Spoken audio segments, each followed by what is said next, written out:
Bonjour à tous, ici Nata, votre animatrice du balado Nata PR School. Vous êtes un entrepreneur ou un directeur de marketing et vous êtes sur le point de lancer un nouveau produit ou service? Ou vous vendez vos produits depuis un bon moment déjà, mais vous souhaitez savoir comment augmenter votre visibilité, vous faire connaître et toucher plus de clients? Chez Nata PR, nous traitons tous les jours avec de vrais clients et nous vous enseignons des solutions RP faciles, amusantes et honnêtes. Vous apprendrez ici les étapes simples pour combiner la force des relations publiques aux médias sociaux dès maintenant.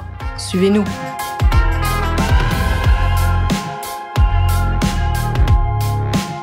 Bonjour et bienvenue à ce 64e épisode du balado du podcast Nata PR School. C'est la faute à Lise Wattier. Alors aujourd'hui, je vous parle d'un sujet un peu différent, mais qui touche quand même ce qu'on réalise dans la vie, nos rêves. Quand on crée une entreprise ou un service, c'est parce qu'on veut réaliser des rêves, donc des rêves professionnels, mais les rêves aussi personnels sont très importants, n'est-ce pas? Alors, je vous parle d'un rêve personnel aujourd'hui et vous allez voir pourquoi Lise Wattier est responsable de ce qui s'est passé. Alors, il y a 11 ans, j'envisageais sérieusement d'adopter un chien. J'avais la mi-quarantaine et bien sûr, je voyais la vie défiler devant moi. Plusieurs de mes proches, des amis avaient à vivre avec des diagnostics de cancer. Je dis souvent que la quarantaine, c'est vraiment le début des années cancer. Bien sûr, on peut avoir des cancers à tout âge, mais plus on avance en âge et plus les gens, on a autour de nous des gens qui sont atteints de cette terrible maladie.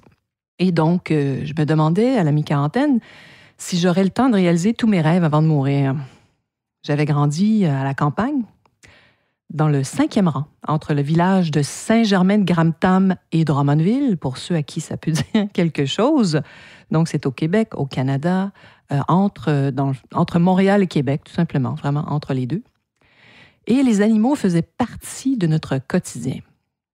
Donc, un de mes vieux rêves, c'était de revivre à nouveau cette relation avec un animal, cette relation incroyable entre l'humain et son chien. Pour ceux qui ont des animaux, des chats, des chiens, vous comprenez, vous savez de quoi je parle. Bien sûr, ça n'a rien à voir avec une relation avec un être humain. Mais il y a quelque chose de très satisfaisant, de très qui comble beaucoup, vraiment.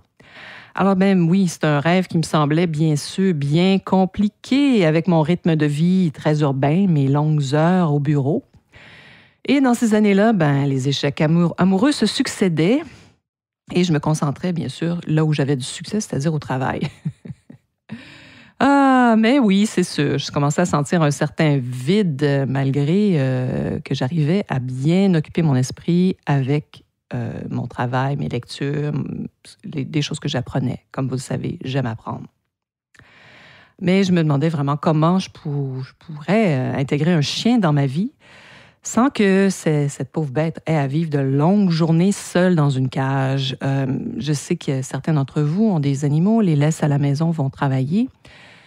J'avais pas envie de ça parce qu'évidemment, moi, j'ai grandi avec des chiens qui avaient ce que j'appelle des vies, c'est-à-dire qu'ils pouvaient courir dehors, passer la journée à l'extérieur. Donc, pour moi, l'image dans ma tête, ma croyance sur les animaux, était que de vivre seul très longtemps, c'était peut-être pas très bon pour leur santé mentale. Alors, bref, je m'imaginais donc ralentir le rythme, travailler à la maison. Mais rappelez-vous qu'il y a 11 ans, le télétravail n'était pas encore très répandu comme aujourd'hui. Et donc, c'était même mal vu, je dirais, presque. Et puis, c'est sûr, je dirige une agence de relations publiques, donc c'est un peu parfois compliqué de travailler à distance, surtout lorsqu'on a des équipes. Donc ça, c'était il y a 11 ans, et 2 années plus tard, donc il y a 9 ans, vraiment un scénario allait m'apporter la solution recherchée, c'est-à-dire un rendez-vous avec Madame Lise Wattier, pour qui j'ai une admiration profonde. Alors, chez elle, dans un appartement du centre-ville, où j'avais le mandat formidable de lui poser des questions devant un tableau appartenant au peintre Dominique Besnér. C'était un projet de ce peintre, d'ailleurs, qui réalisait des capsules vidéo de ses collectionneurs, ceux qui avaient acquis une ou plusieurs de ses œuvres. Et mon mandat consistait à poser des questions aux collectionneurs postés devant leur tableau. Et bien sûr, ces moments étaient ensuite captés par la caméra. Alors, c'est donc chez Madame Wattier que j'ai découvert une race de chiens étonnante, les caniches miniatures, les fameux toy poodle. Elle en avait un à ce moment-là qui avait toute une personnalité, très drôle, très enjouée, qui n'avait pas peur des humains. C'était littéralement une petite boule de joie, mais miniature. Et je connaissais très peu ces chiens. Puis évidemment, j'ai posé plein de questions à Mme Wattier sur son fidèle canin. Puis elle m'a répondu vraiment avec grand plaisir, bien sûr, avec la générosité qu'on lui connaît. Elle me disait que ce sont des chiens très intelligents, faciles à vivre et à dresser, que l'on peut amener partout avec nous. Elle me disait qu'elle en avait eu quelques-uns dans sa vie et pour elle, elle ne se voyait pas vivre sans un tel compagnon. Parce que pour elle, ils étaient tellement affectueux, ils lui apportaient tellement d'amour et de joie dans sa vie. Ça m'a convaincue, comme vous pouvez vous imaginer. Donc, à la fin du tournage, je rentrais chez moi et je débutais mes recherches en ligne pour trouver un de ces chiens. Mais avant de passer à l'adoption, évidemment, il me restait à m'assurer de quelques obstacles, dont un qui était de demander au propriétaire de l'édifice où je louais mes bureaux si je pouvais amener mon chien avec moi tous les jours. Alors ça, c'est l'avantage des petits chiens. On peut les garder avec soi. Ils s'installent sur notre bureau. Ça ne dérange pas. C'est tout petit. Un chien comme un caniche, tellement d'avantages. D'abord, ils ne perdent pas leur poil. Ils ne sentent jamais mauvais, je vous le promets.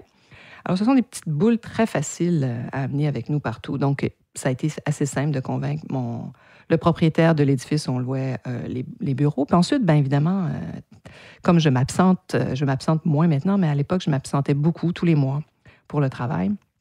J'allais entre autres beaucoup à Toronto. Mais pour ces courtes périodes d'absence, j'ai demandé à ma sœur qui adorait les chats et travaillait à la maison. Elle était graphiste, était une des rares professionnelles à travailler de la maison. Comme elle avait des petits problèmes de santé, pour elle, c'était beaucoup plus facile que de travailler dans un bureau, mais elle a longtemps aussi travaillé à l'extérieur. Tout ça pour dire qu'elle acceptait de garder mon chien quand cela était nécessaire. Il ne restait plus qu'à surmonter un seul obstacle, mais non le moindre, majeur pour moi, qui était l'opinion des autres. Oui, je vous entends. Parce qu'il ne faut pas oublier que j'étais à la recherche d'un autre compagnon, celui-là très humain. Évidemment, une relation avec un animal ne dépassera pas vos relations avec les êtres humains, c'est certain. Mais ça apporte énormément au niveau affectif, un animal, n'est-ce pas? Alors, mes amis, tout comme moi, je dois l'avouer, on avait des préjugés tenaces sur les propriétaires de petits chiens. Alors, mes amis me disaient que c'était absolument pas une bonne idée d'adopter un caniche miniature si je souhaitais trouver un amoureux. Pourquoi? Parce que ça allait bien sûr faire fuir les candidats potentiels. J'ai des amis très francs et honnêtes avec moi. Merci, mes amis. Un autre me disait, on va croire que tu es une de ces filles pain-bêches là, qui font passer leur chien en premier, comme les Paris Hilton de ce monde. Voilà, j'ai des amis vraiment très francs et honnêtes, je les adore. Ça aurait pu me faire reculer sur mon projet d'animal. Mais rappelez-vous que Paris Hilton, dans les années 90, avait remis à la mode les chihuahuas. Puis, bien sûr, je me reconnaissais absolument pas en la personne de Paris Hilton, une jeune femme vraiment très, très glamour, si on veut, très flamboyante. Moi, je suis plutôt du genre à ne pas vouloir avoir les feux de la rampe sur moi. Donc, je me disais, ont-ils raison? Mais à force de réfléchir, l'envie de ce rêve de connexion avec un animal était vraiment très, très fort. Cette envie était très forte. Et j'ai donc trouvé un éleveur formidable, une femme, Joanne, que je salue et remercie, qui m'a permis de découvrir ces chiens, qui m'a aussi accompagnée. Donc ça, c'est un éleveur. Ça, c'est des bons éleveurs quand ils vous accompagnent. Donc depuis 9 ans qu'elle est dans ma vie, je peux l'appeler à tout moment. Elle est toujours de bon conseil pour moi. Alors donc, j'ai fait cette rencontre avec cette petite boule de laine formidable et qui s'appelle Ali, qu'on appelait Ali Bébé, Ali Baba. Donc, Ali est devenu mon compagnon, un formidable petit chien brillantissime. Et donc, je vous confirme que la zoothérapie est très efficace. Ça fonctionne. Pourquoi? Parce que depuis que ce caniche fait partie de ma vie, je ne me sens jamais seule. Les vendredis sans amoureux, ça n'existe plus. Je me concentre sur un autre être vivant que moi et dont je prends soin. Ça, c'était une découverte pour moi. Quand on a un animal, ça nous fait sortir de nos petits problèmes d'ego. C'est très bon pour ça. Et sachez que quelques années plus tard, 4 ans plus tard, j'ai trouvé un homme qui aime les chiens et qui est attaché à Ali tout autant que moi, qui l'aime autant que moi. Et j'ai développé une complicité avec mon chien qui me comble de joie. On a une réelle complicité. C'est vraiment fabuleux. Alors, sachez que si vous cherchez des chiens avec des personnalités qui sont très intelligents, les caniches sont des formidables chiens. Ils sont tout en haut de la pyramide de l'intelligence, semble-t-il. Alors, bien sûr, j'apprécie mon petit ailé, cette petite boule de laine, tout comme mes employés d'ailleurs, parce que quand il est au bureau, il va voir tout le monde. C'est un chien qui adore les humains. Il adore les humains surtout, bien sûr, quand ces derniers lui donnent des biscuits. Je dis toujours que Ali vendrait sa mère pour un biscuit. Alors voilà. Donc, j'ai donc réalisé avec Ali, à travers ce chien, un de mes rêves qui était très important avant de mourir. J'espère que je vais quand même vivre encore longtemps. Surtout qu'un petit chien, sachez-le, ça peut vivre 20 ans. Donc, il a 9 ans, Ali, aujourd'hui. Il peut vivre encore peut-être un bon 11-12 ans, ce que j'espère. Alors voilà, ça a été un rêve important pour moi. Et vous, quels sont vos petits ou vos grands rêves? Parce que des fois, les petits rêves sont aussi importants et ils nous comblent en tant qu'être humain. Alors, quels sont ces petits rêves que vous n'avez pas réalisés? Sachez que j'ai une formation en coaching et que je peux tout à fait vous accompagner si vous avez envie de réaliser des rêves et que vous n'y arrivez pas. J'ai des techniques fabuleuses pour ça. Je suis certifiée de la Life Coach School.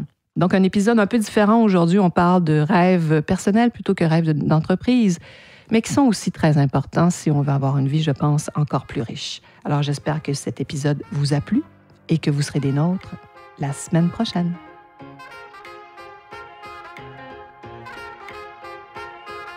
Vous êtes curieux et souhaitez en savoir plus sur comment implanter des stratégies de relations publiques? Rendez-vous sur natapierre.com et inscrivez-vous sur notre liste. Vous recevrez le modèle NataPR pour créer une campagne RP réussie. Et si vous souhaitez devenir client, contactez-nous à nata@natapierre.com. Nous attendons vos commentaires. À la semaine prochaine!